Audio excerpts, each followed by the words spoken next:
చూసింది. 4 అడుగులు ముందుకేసి ఆమె దగ్గరకు వచ్చింది. చిన్నదిగా దగ్గింది. యువతి ఆమె రాకను గమనించలేదు.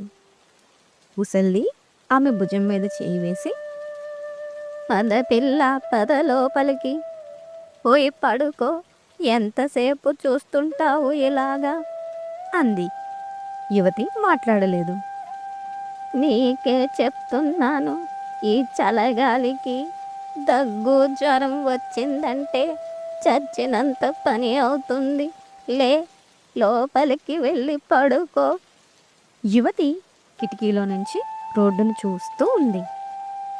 నా మాట వినవు, ఎందుకు వింటావులే, ఎప్పుడైనా విన్నావు కనుక పోనీలే, నాకెందుకు అంటూ ముసల్ది లోపలికి వెళుతూ ఆగి, సాలువ తీసుకురానా పిల్ల అని అడిగింది.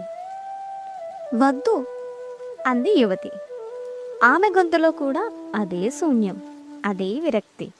ముసలి గొనుక్కుంటూ లోపలికి వెళ్ళింది. మళ్ళీ కాసేపట్లో తిరిగి వచ్చింది.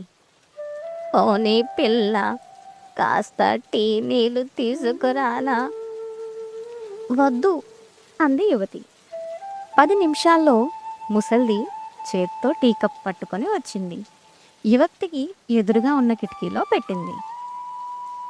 తాగు పిల్ల, తాగు, పచ్చి వంటికి టీ నీళ్ళు చాలా మంచిది. యువతి చూసి తల పక్కకు తిప్పుకుంది.